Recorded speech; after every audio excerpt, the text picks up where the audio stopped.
The morning sun crept through the dusty blinds of the abandoned pharmacy, casting long shadows across the debris-strewn floor where Thomas Miller had made his temporary shelter for the night.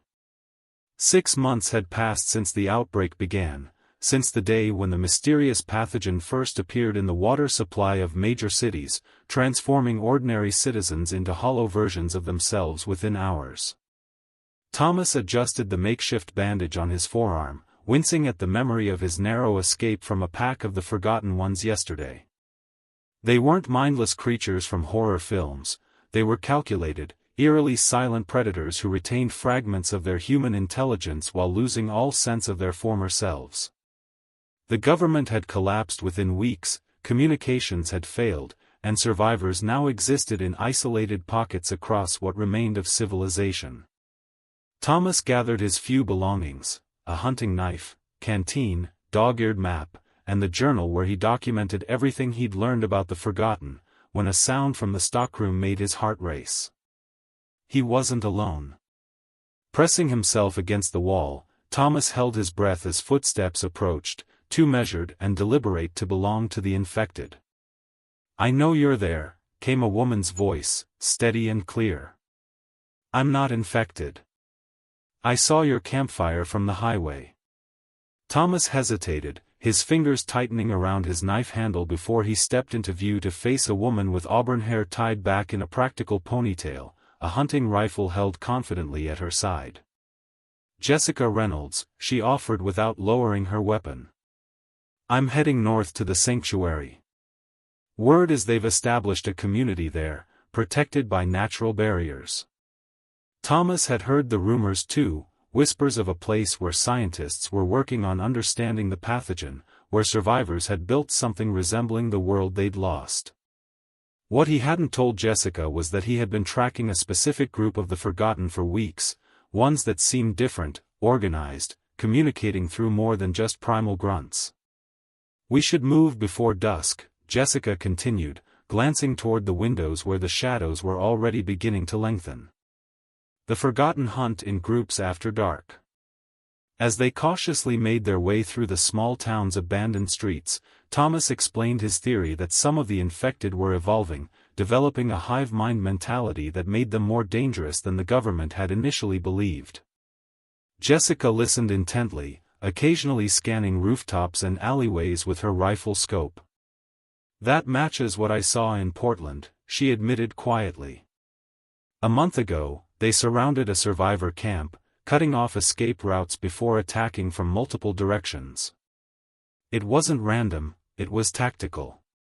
Their conversation halted abruptly when a distant howl echoed between the buildings, followed by another, then several more in rhythmic succession. "They're communicating," Thomas whispered, pulling Jessica into the shadow of an overturned delivery truck. "We need to get underground." They found refuge in the basement of what had once been a library, sealing the heavy metal door behind them just as the first of the Forgotten appeared at the end of the street, a man in the tattered remains of a business suit, his movements unnervingly fluid despite the visible decay of his flesh. Through a narrow window, Thomas and Jessica watched in horrified fascination as more appeared, dozens of them, moving with purpose rather than the shambling gait depicted in pre-outbreak fiction. What unsettled Thomas most was their silence, no moans or growls, just calculated coordination as they systematically began searching buildings. "They're hunting," Jessica whispered. "But how did they know we were here?" The answer came when Thomas noticed a pattern in their movements. They were following their trail, actually tracking them by scent like predators. As darkness fell completely, Thomas shared his most disturbing theory with Jessica. "I don't think this was an accident or a natural mutation. Someone engineered this pathogen, and they had a reason." In the dim light of a single candle, Jessica unfolded a crumpled paper from her jacket, a partial document with a government seal she'd found in an evacuated research facility. "I think you're right," she said grimly. "And I think the answers we need are at the sanctuary, if we can make it there alive." Outside, the Forgotten continued their methodical search, their intelligence growing as the human survivors' understanding of them remained dangerously incomplete. Morning light filtered through the basement window as Thomas and Jessica prepared to move. The Forgotten had dispersed after their coordinated search, but both survivors knew they wouldn't have gone far. "We need transportation," Jessica said, checking her ammunition supply with methodical precision. "There's a dealership 3 blocks east that might have something with fuel." Thomas nodded, studying his map where he'd marked recent Forgotten activity patterns. "If we cut through the back alleys, we might avoid their patrol routes." The journey through the ghost town was nerve-wracking. Every overturned trash can or broken glass crunching underfoot threatened to give away their position. At the dealership, they discovered a dusty pickup truck with keys still dangling in the ignition, but as Thomas tried the engine, a harsh mechanical grinding shattered the morning silence. "Get down!" Jessica hissed, pulling him below the dashboard as shadows moved between abandoned vehicles outside. Through the cracked windshield, they watched as a group of 5 Forgotten emerged from a nearby building, but these were different from the others. They wore tattered military uniforms, moved with disciplined coordination, and most disturbingly, one appeared to be directing the others with hand signals. "Those aren't random infected," Thomas whispered. "They're military, special forces maybe." Jessica's face paled. "The document I found mentioned Project Sentinel, a military program developing enhanced soldiers with modified neural pathways." Their speculation was interrupted when the truck's radio suddenly crackled to life, emitting a burst of static followed by a fragmented transmission. "Survivors in Sector 7. Sanctuary coordinates compromised. Operation Firewall initiating in 48 hours." The Forgotten soldiers immediately turned toward the sound, moving with predatory focus toward the truck. "Run!" Thomas shouted, abandoning stealth as they burst from the vehicle and sprinted toward a department store across the street. Inside, they navigated through toppled displays and abandoned shopping carts, the sound of the Forgotten's footsteps echoing behind them. Up there, Jessica pointed to a service ladder leading to a roof access point. They climbed just as the military Forgotten entered the building, moving with tactical precision rather than mindless aggression.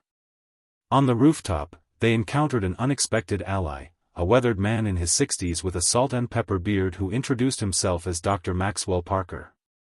"I've been watching you too," he said, leading them to his rooftop encampment concealed behind air conditioning units. Not many folks survive an encounter with the Alpha units. Dr. Parker revealed himself as a former government virologist who had worked on the early stages of what would become the pathogen. It was meant to be a military advantage, soldiers who could continue fighting even after catastrophic injury, he explained, showing them his research journal filled with complex molecular diagrams. But something went wrong with the neural rewiring component. The subjects retained combat skills but lost their humanity. Thomas shared his observations about the evolving coordination among the Forgotten, while Jessica produced her partial document. Dr. Parker studied it with growing alarm. "This mentions Phase 2, they're planning something beyond the initial outbreak." As night fell, they watched from their vantage point as more military Forgotten gathered below, establishing a perimeter around the building. "They're not just hunting anymore," Dr. Parker observed grimly. "They're adapting to our strategies, learning from each encounter." Jessica's rifle scope revealed something even more disturbing. The military Forgotten were now equipped with communications devices, actual technology being used by creatures who supposedly had lost all higher function. "Whatever Sanctuary is," Thomas said, noting coordinates in his journal, "these things don't want us to reach it." Dr. Parker nodded solemnly. "Because Sanctuary isn't just a survivor colony, it's where the remaining scientists who opposed the program are working on a cure. And tomorrow, we're going to find a way past those things and get there before Operation Firewall begins." Dawn broke with an unsettling silence as Thomas, Jessica, and Dr. Parker huddled around a crude map of the city, planning their escape. "The Alphas have established a perimeter, but they're spread thin on the west side," Dr. Parker explained, circling an area with a stubby pencil. "Their behavior follows military containment protocols, they're waiting for reinforcements." Thomas studied the older man carefully, suspicion creeping into his thoughts. "How do you know so much about their tactics?" The doctor's eyes darkened. Because I helped design them. The neural pathways we modified were based on elite combat veterans. We preserved their tactical thinking while attempting to remove the capacity for fear, pain, or disobedience. Jessica interrupted their tense exchange, pointing to an underground service tunnel marked on the map. This connects to the subway system. If we can reach it, we might be able to move undetected for several miles. Their preparation was methodical, fashioning noise distractions from alarm clocks salvaged from an abandoned apartment, creating smoke bombs from household chemicals, and plotting their timing down to the minute. As they worked, Dr. Parker revealed more about the project that had doomed humanity. The pathogen was never meant to spread beyond the test subjects. It was contained in a secure facility until someone deliberately released it into water treatment plants. He paused, hands trembling slightly. I recognized the signature modifications. Whoever did it had access to our research but altered the virus to target civilians differently than military personnel. At midday, they put their plan into action. The first alarm clock triggered 2 blocks away, drawing several of the Forgotten from their positions. Smoke bombs created a billowing screen across the department store's main entrance while Thomas led the way down a service stairwell toward the loading docks. They'd almost reached the service tunnel entrance when disaster struck. A ceiling collapse blocked their planned route, the decades-old infrastructure finally giving way. Secondary route, Jessica commanded, her military background showing through as she directed them toward a narrow maintenance passage. The detour led them through a flooded section of the underground, forcing them to wade through waist-deep water in near darkness. Thomas froze when his flashlight beam caught movement beneath the murky surface. Human figures, suspended in a state between life and death, their bodies partially preserved by the cool water. Underground dwellers, Dr. Parker whispered. The pathogen mutates differently in cool, dark environments. These ones hibernate until they detect movement or body heat. They proceeded with agonizing slowness, each step carefully placed to create minimal disturbance. When they finally reached dry ground, a horrifying realization dawned on them. The water had washed away the chemical Thomas had been applying to mask their scent from the Forgotten. They'll track us now, he said grimly. Dr. Parker nodded toward an abandoned maintenance cart. We use this, create a moving decoy while we take an alternate path. The plan worked initially, the cart's mechanical noise drawing the attention of pursuing Forgotten as the 3 survivors slipped away through a ventilation shaft. Hours later, emerging miles from where they'd started, they found themselves in a residential district relatively untouched by the chaos that had consumed the city center. In an abandoned home, Dr. Parker connected a shortwave radio he'd carried in his pack, carefully adjusting frequencies until a faint voice broke through the static. Sanctuary secure, vaccine trials showing promise, all survivors proceed to coordinates. Jessica plotted the location on their map. A former research facility nestled in the mountains, naturally defensible and isolated. 2 days' journey if we find transportation, she estimated. As night fell, Thomas kept watch from an upstairs window, noticing something disturbing in the distance, lights moving in organized patterns, too deliberate to be survivors. They're searching quadrant by quadrant, he reported. And they're using technology.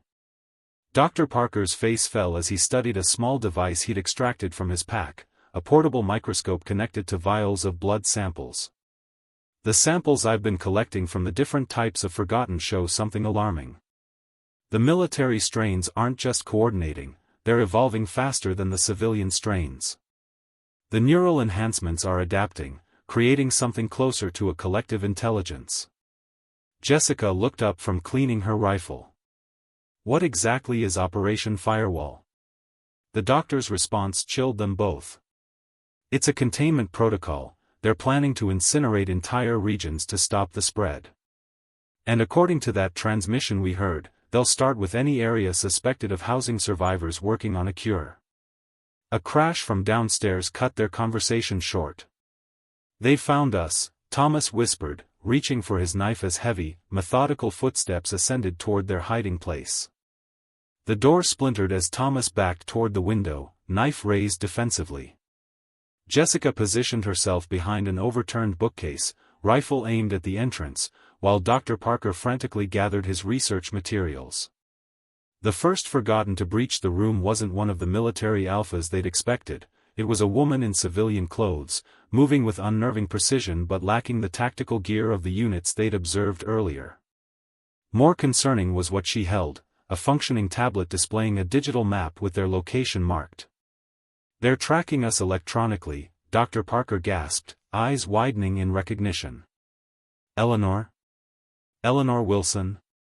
The forgotten woman tilted her head at the name, a flicker of something almost human crossing her features before disappearing into vacant hostility. Jessica didn't hesitate, firing a shot that caught the creature in the shoulder, spinning it backward without dropping it. "You knew her," Thomas stated, not a question but an accusation as they rushed toward the back staircase. "She was my research partner," Dr. Parker admitted as they descended. "One of the scientists who opposed weaponizing our findings." Outside, more forgotten were converging on the house, a mix of civilian and military types, all moving with that unsettling coordination that suggested communication beyond simple pack behavior. They escaped through a neighbor's connecting yard, ducking through a gap in a wooden fence just as a military transport rumbled down the street, an actual functioning vehicle driven by what appeared to be a higher-functioning Alpha unit. "They're organizing," Jessica whispered as they took shelter in a garden shed. "Using infrastructure. This isn't just survival instinct anymore." Dawn found them several miles away, having navigated through backyards and service alleys throughout the night. Exhausted, they took refuge in an abandoned church, its stained glass windows casting colorful patterns across pews covered in dust. Thomas confronted Dr. Parker while Jessica secured the perimeter. "You're not telling us everything. That woman recognized you, or something in her did." The doctor sank onto a pew, suddenly looking every one of his years. "The pathogen doesn't completely erase who they were," he confessed. "It rewrites neural pathways but leaves fragments of memory, especially emotional imprints. Eleanor and I." He paused. "We were more than colleagues." Their conversation was interrupted by Jessica's urgent return. "Found something you both need to see." She led them to the church basement where a group of survivors had clearly been living until recently: cots, supplies, and most significantly, a wall covered in photographs and notes documenting the evolution of the forgotten. Someone was studying them systematically, Thomas observed, examining detailed observations of behavioral patterns. A journal left open on a desk contained the final entry: "Moving to sanctuary with our findings. Military forgotten now displaying clear hierarchical structure. Civilian strains responding to their commands." This was never about creating soldiers, it's about creating controllers. A map pinned to the wall confirmed the sanctuary coordinates but revealed something they hadn't known: multiple routes marked in different colors with notations about which paths were monitored by the alphas. One route, highlighted in green, was labeled Clear AS of 08/15, underwater access only. The reservoir, Dr. Parker realized. There's an underwater maintenance tunnel that leads to the mountain facility. The forgotten avoid deep water, they lack the coordination for swimming. Their planning was interrupted by the distant sound of engines, multiple vehicles approaching with military precision. "They're sweeping the area," Jessica concluded, gathering supplies. "We need to move now." As they escaped through a rectory door, Thomas spotted a lone figure watching from a rooftop across the street, not a forgotten, but a living human with binoculars. The observer disappeared before he could alert the others. The reservoir lay 10 miles north, requiring them to cross an exposed stretch of highway. Halfway across an overpass, disaster struck. A military transport appeared, blocking their path forward while a group of alphas emerged from concealed positions behind them. "Trap," Jessica hissed, raising her rifle. Dr. Parker stepped forward unexpectedly, hands raised. "Wait, look at their formation. They're not attacking, they're containing us." Indeed, the Forgotten had formed a perimeter but made no move to approach. From the transport, a figure emerged that caused Dr. Parker to stumble backward in shock, a perfectly healthy, uninfected man in a pristine military uniform. General Anthony Davis, the doctor breathed. The program director. The general smiled coldly. Dr. Parker. How disappointing to find you with these resistors. I'd hoped you'd understand the necessity of our work. He gestured toward the forgotten soldiers standing at attention. Beautiful, aren't they? Perfect compliance, perfect coordination. The first generation of humanity's evolutionary leap. Thomas gripped his knife tighter. You did this deliberately. Released the pathogen. The general's smile broadened. Not just released it, perfected it. The civilian strain was merely the first phase, clearing the way for the military variant. Those who survive will be governed by those who adapt. He turned his attention back to Dr. Parker. Your research on a cure is impressive, old friend. We've been monitoring your communications with Sanctuary. In fact, we've been allowing you to lead us right to them. Jessica raised her rifle, but before she could fire, the bridge beneath them shuddered violently as explosions tore through its support structure, timed charges detonating in sequence. As the concrete began to collapse, Thomas caught a glimpse of the observer from earlier, now clearly visible on a nearby ridge, holding what appeared to be a detonator. The last thing he saw before they plunged toward the water below was the general's shocked expression as his perfect plan disintegrated along with the bridge. The impact with the river knocked the breath from Thomas's lungs, the current immediately dragging him downstream away from the collapsing bridge. Fighting against the pull, he managed to grab onto a partially submerged tree branch, scanning the churning water for his companions. Jessica surfaced 20 yards away, swimming strongly despite her pack, but Dr. Parker was nowhere to be seen. Just as panic set in, the older man's head broke the surface near the opposite shore, where he was being pulled to safety by the mysterious observer, a woman in her 30s with close-cropped blonde hair and a weathered face that spoke of months surviving in the chaos. By the time Thomas and Jessica reached them, the woman had already built a small fire in the shelter of a rocky overhang. Meredith Walsh, she introduced herself curtly. Sanctuary sent me to track Dr. Parker's group after we lost contact. The doctor, still coughing up river water, looked at her with narrowed eyes. Sanctuary's communication protocols require a verification phrase. Meredith nodded approvingly.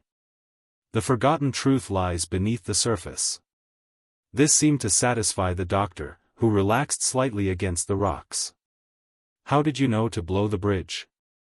Thomas asked, wringing water from his jacket. I've been tracking General Davis for months, she explained, unfolding a waterproof map. The resistance has informants within his operation. We knew he was closing in on your position. As they dried themselves by the fire, Meredith revealed the full extent of what Sanctuary had discovered. The pathogen was Phase 1 of Project Harbinger, a classified program to create a two-tiered society.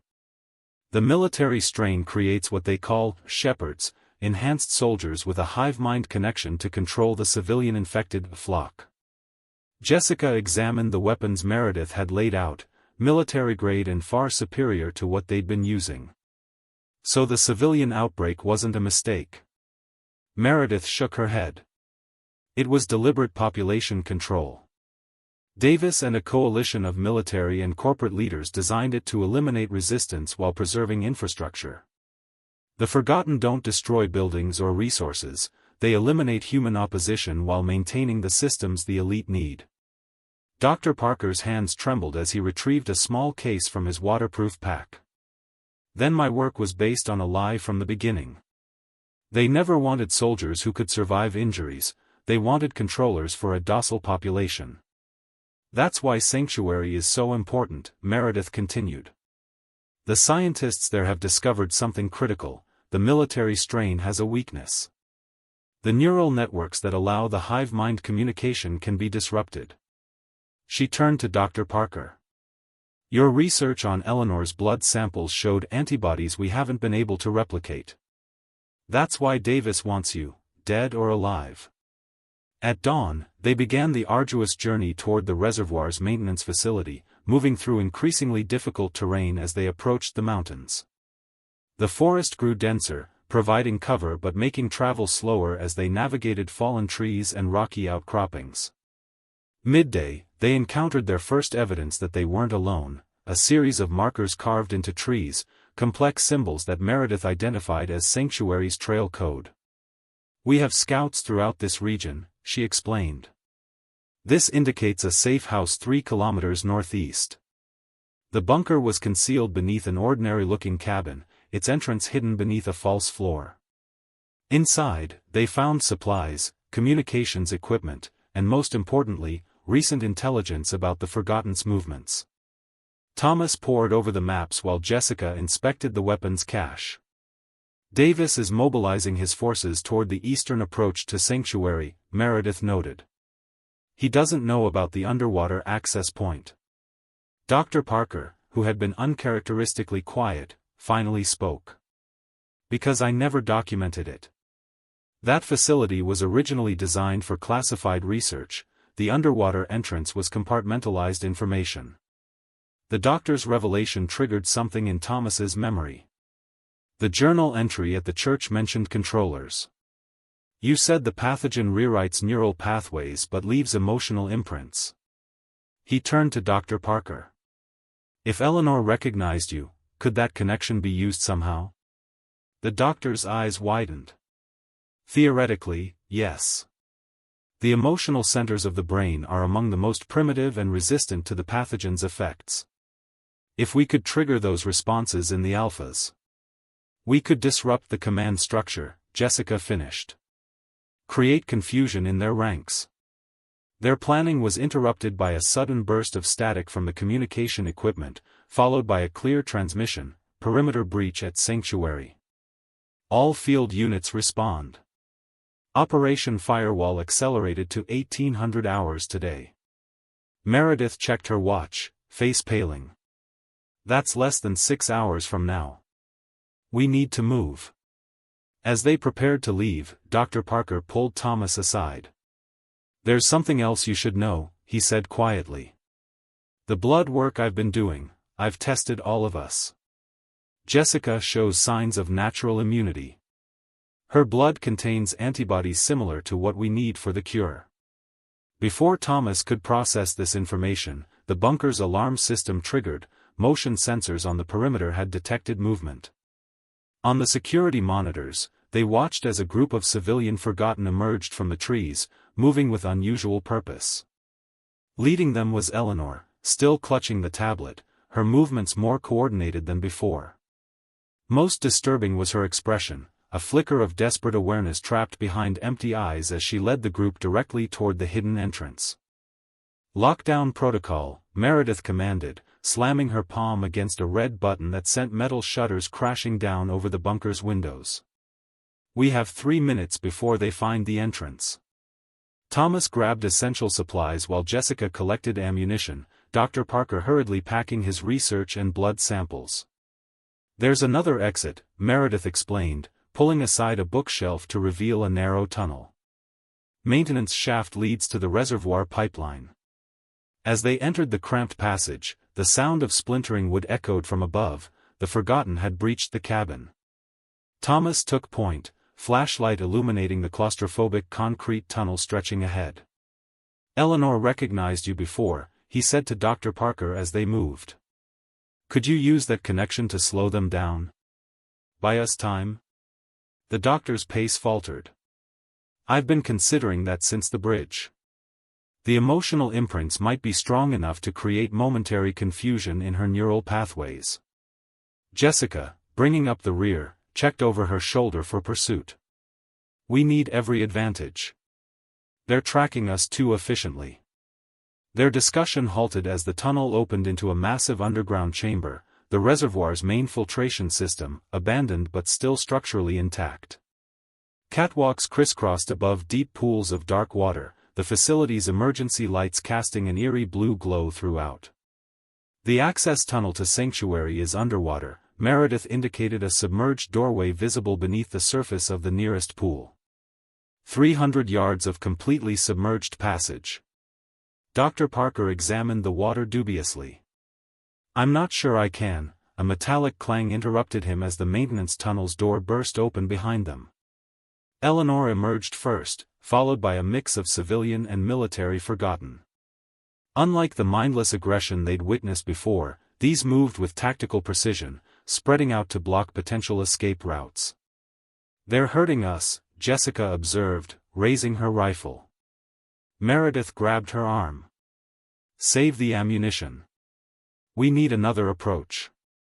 Dr. Parker stepped forward before anyone could stop him, moving slowly toward Eleanor with his hands raised. "Eleanor," he called, his voice echoing across the chamber. "Eleanor Wilson. Project Harbinger File 1192.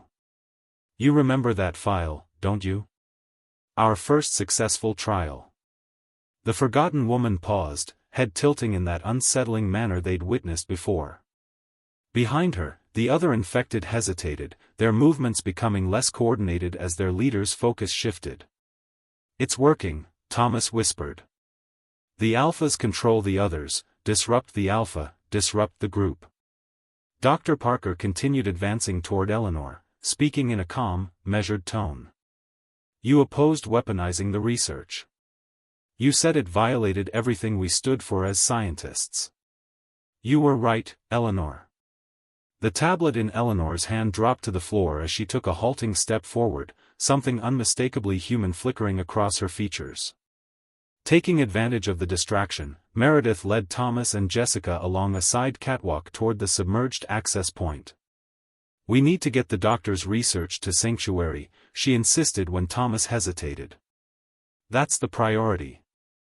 Below them, Dr. Parker had reached Eleanor, standing just beyond her grasp. "I need you to remember one more thing," he said softly. "The fail-safe protocol. You insisted we build it into every strain, remember? Sequence Omega 447.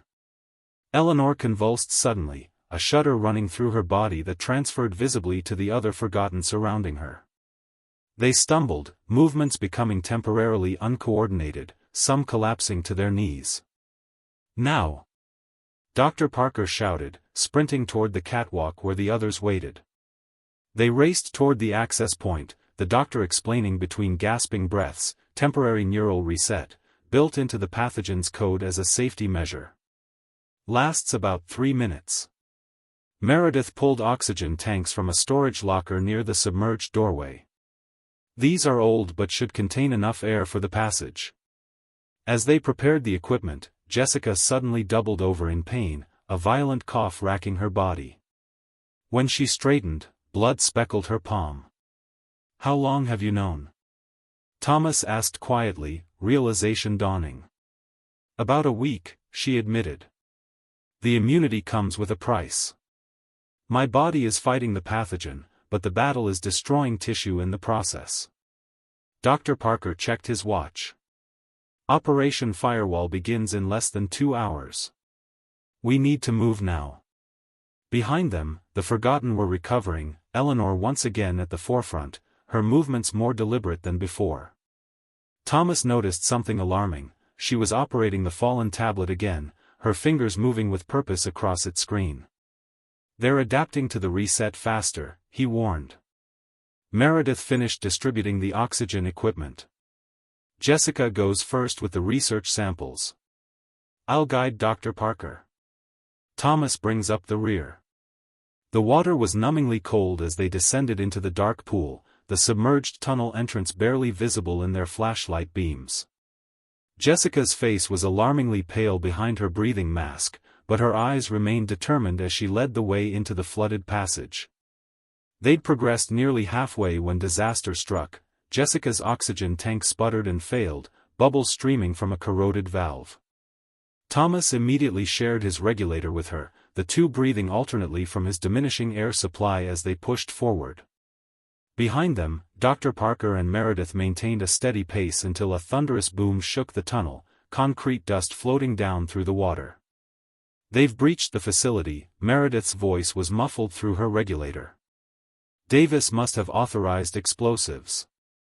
The end of the tunnel appeared ahead, a vertical shaft leading upward to what they hoped was Sanctuary. As Thomas and Jessica reached it, another explosion rocked the passage, larger chunks of concrete breaking loose behind them. Through the churning water, Thomas glimpsed Meredith pushing Dr. Parker forward as the tunnel began collapsing behind them. The doctor reached the shaft, frantically gesturing toward the surface as Meredith disappeared beneath falling debris. Thomas grabbed Jessica, whose movements were becoming sluggish from oxygen deprivation and her worsening condition, pulling her upward toward a glimmer of light above. They broke the surface in a different world than the one they'd left, a pristine scientific facility humming with activity, armed guards immediately surrounding them as they gasped for breath. "Sanctuary," Dr. Parker confirmed as medical personnel rushed forward. "We made it." Thomas looked back at the water's surface, but Meredith never emerged. As they were helped from the pool, alarms began blaring throughout the facility. A technician rushed into the chamber, face grim. "Operation Firewall has been initiated early. Impact in 30 minutes. On monitors throughout the room, satellite imagery showed missile launches from multiple sites converging on their location. Jessica, barely conscious but still clutching the case, containing her blood samples and Dr. Parker's research, whispered, "Tell them, the cure, it's in the connection between the strains." As medical teams rushed her toward a laboratory, Dr. Parker turned to Thomas. "There's something I haven't told you," he said urgently. "Sanctuary isn't just working on a cure, they've developed a counteragent that can reprogram the Forgotten. If we can deploy it before those missiles hit." Thomas stared at the monitors, watching the fiery trails arc toward them through the sky. "How?" The doctor's expression hardened with resolve. "By using the same network that controls them. But we'll need to access the control node, and there's only one place that exists." He pointed to a heavily fortified compound visible on another monitor. "General Davis's command center. Less than 5 miles from here."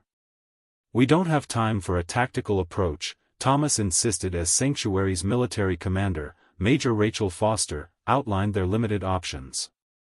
The command center displayed a countdown to missile impact, 27 minutes remaining. Dr. Parker stood over a holographic map, pointing to an underground access tunnel connecting Sanctuary to Davis's compound. "This was built as an emergency evacuation route. Davis doesn't know we discovered it." Major Foster nodded grimly. "A small team might make it through undetected while we coordinate a diversionary assault on their perimeter." In the medical wing, Jessica lay connected to machines extracting and analyzing her blood components. "The antibodies are remarkable," the lead scientist, Dr. Abigail Matthews, explained. "Her immune response created a modified version of the pathogen that could potentially override the original programming in the Forgotten." Thomas gripped Jessica's hand. Her skin was pale but her eyes were clear. "Go," she urged. "I'll be here when you get back." 7 minutes later, Thomas found himself crawling through a maintenance shaft beneath Davis's command center with Dr. Parker and 2 Sanctuary soldiers. Above them, they could hear the sounds of the diversionary attack, gunfire and explosions as Sanctuary forces engaged the compound's defenders. "The central server room should be directly above us," Dr. Parker whispered, consulting a tablet displaying the facility's schematics. They emerged into a utility closet, the soldier on point quickly dispatching 2 guards with silent tranquilizer rounds. Moving through sterile corridors, they encountered surprisingly little resistance. Most forces had been diverted to the perimeter attack. The server room door required Dr. Parker's handprint, his credentials never revoked despite his defection. Inside, banks of computers hummed as Dr. Parker immediately began accessing the system. 15 minutes until impact, Thomas reminded him, watching the door while the soldiers secured the room. "The network uses quantum encryption," Dr. Parker explained, fingers flying across keyboards. "I need to upload the counteragent to the command node and set it to propagate through the Forgotten network." A security alarm suddenly blared as monitors around them flashed red. On a central screen, General Davis's face appeared. "Parker. I should have known you'd try something desperate." The general's calm demeanor belied the chaos visible behind him. Your diversionary force is being handled efficiently, and Operation Firewall cannot be aborted. The missiles will cleanse this region, and will start rebuilding with the compliant population we've engineered. Dr. Parker never stopped typing. You always underestimated the human drive for freedom, Anthony. That's why you needed to create slaves instead of allies. The general's expression hardened. Sacrifices were necessary. The old world was chaotic, wasteful. The new hierarchy will be efficient, organized. 11 minutes, Thomas warned as security doors throughout the facility began sealing automatically. Dr. Parker connected a small device containing the counteragent derived from Jessica's blood. Uploading now. Once it enters the network, it will spread through the same pathways that control the Forgotten. The general's laughter echoed through the speakers. You think I wouldn't build in safeguards against exactly this type of attack? The system is already isolating and deleting your pathetic virus. On monitors showing exterior cameras, Thomas watched in horror as military Forgotten began convulsing, falling to the ground before rising again, their movements more aggressive and uncoordinated than before. He's overriding the counteragent, one soldier reported. Making them more violent, less controlled.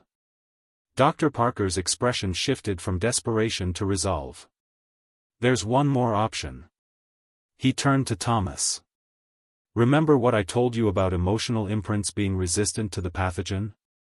The reset code I used on Eleanor was temporary, but there's a permanent version, one that will completely destabilize the network. What aren't you telling me? Thomas demanded, recognizing the doctor's expression.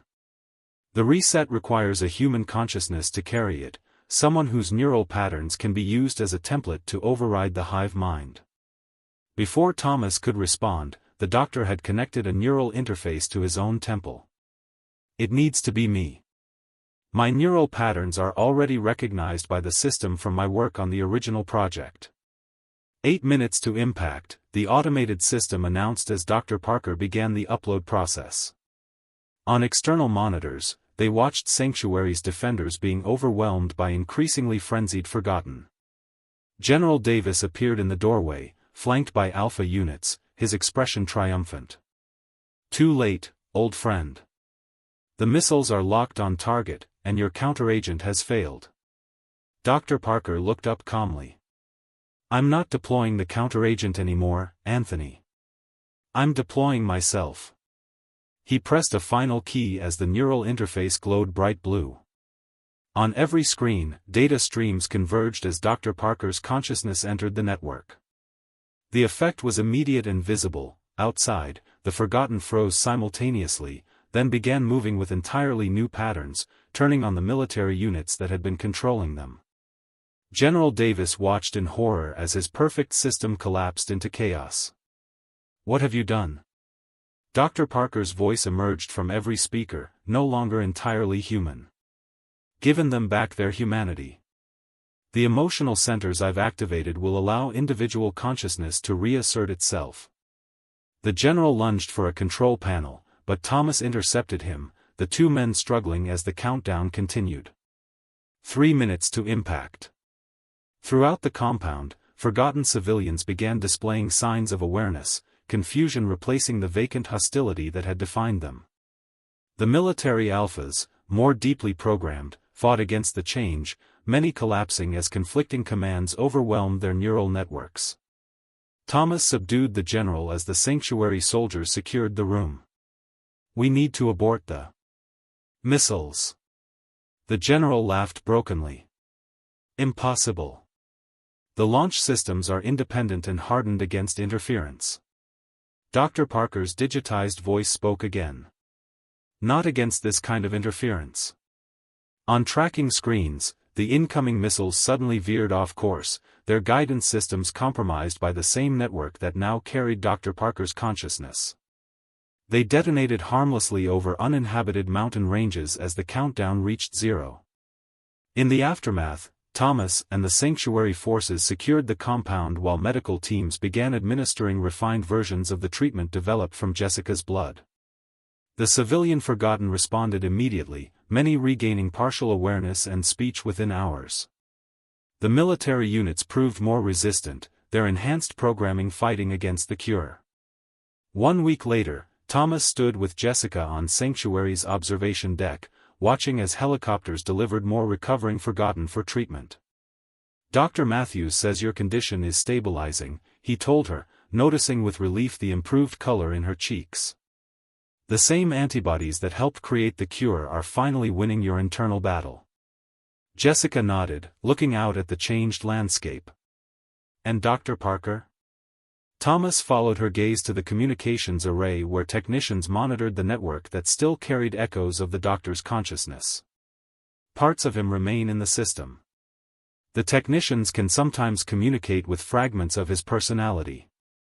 He says it's peaceful, like dreaming while being everywhere at once." Below them, Eleanor Wilson sat in a treatment room, her awareness returning in stages as she struggled to reconcile her actions while infected. She was one of thousands beginning the long journey back to humanity. "General Davis is being held for trial," Thomas continued. "Though many argue there's no court left with jurisdiction over crimes against humanity on this scale." Jessica turned to face the setting sun. "What happens now?" Thomas watched as a group of recently treated forgotten planted seedlings in Sanctuary's community garden, their movements still awkward but undeniably purposeful, undeniably human. "We rebuild. Not the world we had before, and certainly not the controlled hierarchy Davis envisioned." He gestured toward the communications array. "Dr. Parker's sacrifice gave us something unexpected, a network connecting all survivors, infected and uninfected alike. Major Foster calls it the new nervous system of humanity." In the distance, more helicopters approached carrying survivors located by Sanctuary's expanding reconnaissance efforts. Reports from around the world suggested similar pockets of resistance had developed their own versions of treatments, though none as effective as the one derived from Jessica's unique immunity. "The hidden battle between the living and the forgotten is ending," Thomas observed. "Now we face something more complex, remembering who we were while becoming something new." As darkness fell, lights throughout Sanctuary illuminated automatically, powered by systems reclaimed and repurposed from the ruins of the world that had been. Jessica took Thomas's hand, her grip stronger than it had been in weeks. "In a world forever changed by the unknown," she said softly, "we find our way forward together."